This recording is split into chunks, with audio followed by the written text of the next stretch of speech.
Dear students, তোমাদের অপেক্ষার অবসান হয়ে গেছে। ডিসেম্বর সার্কেলের নেট পরীক্ষার ফর্ম ফিল আপ অলরেডি শুরু হয়ে গেছে।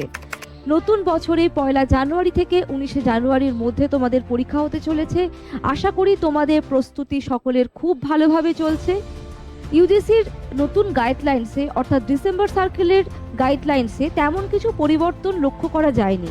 তা সত্ত্বেও কয়েকটি বিষয়ে কনফিউশন ক্লিয়ার করার জন্য আজকের আমার এই ভিডিও।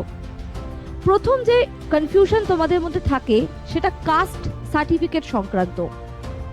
কাস্ট সার্টিফিকেটের ক্ষেত্রে তোমাদের জানিয়ে রাখি, শুধুমাত্র সেন্ট্রাল কাস্ট সার্টিফিকেটকেই গ্রাহ্য করা হবে তোমার ফেলোশিপ এবং এজ রিল্যাক্সেশনের ক্ষেত্রে। তুমি যদি ওবিসি, এসসি, এসটি, ওবিসি যে কোনো রিজার্ভ ক্যাটাগরি থেকে বিলং করো না কেন, সেক্ষেত্রে তোমার সেন্ট্রাল কাস্ট সার্টিফিকেটকেই গ্রাহ্য করা হবে। দ্বিতীয়ত আরেকটি কনফিউশন তোমাদের মধ্যে থাকে, সেটি হলো জেআরএফ এজ নিয়ে, জেআরএফ পাওয়ার এজ নিয়ে। জেনারেল মেল ক্যান্ডিডেটদের ক্ষেত্রে জেআরএফ পাওয়ার এজ 30 বছর পর্যন্ত, তারপর তারা জেআরএফ স্কলারশিপ আর পেতে পারবে না। আর এসসি, এসটি, ওবিসি এবং ফিমেল ক্যান্ডিডেটদের জন্য 5 বছর রিল্যাক্সেশন থাকে, অর্থাৎ 35 বছর পর্যন্ত তোমরা জেআরএফ এর জন্য অ্যাপ্লাই করতে পারবে এবং তোমরা স্কলারশিপ পেতে পারবে।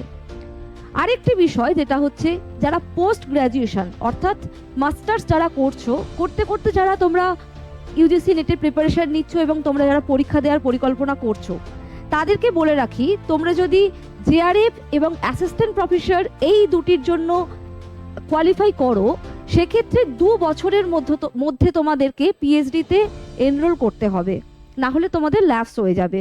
এবং যারা শুধুমাত্র অনলি পিএইচডিতে কোয়ালিফাই করবে, তাদেরকে 1 বছরের মধ্যে তোমার পিএইচডিতে এনরোল করতে হবে।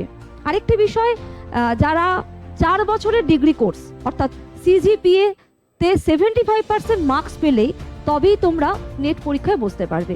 এই কয়েকটি ছিল আজকের ছোট ছোট কিছু তথ্য। তোমাদের যদি আমাদের এই ভিডিওটি ভালো লেগে থাকে এবং হেল্পফুল লাগে, তাহলে অবশ্যই আমাদের চ্যানেলটিকে সাবস্ক্রাইব করো এবং আরও বিভিন্ন রকম বিস্তারিত বিষয় নিয়ে আমরা এখানে আলোচনা করে থাকি। তোমাদের এরপর যদি আরও নেট পরীক্ষা সংক্রান্ত আরও কোনো প্রশ্ন থাকে, তোমরা কমেন্ট বক্সে লিখে জানাও এবং ভালো থেকো।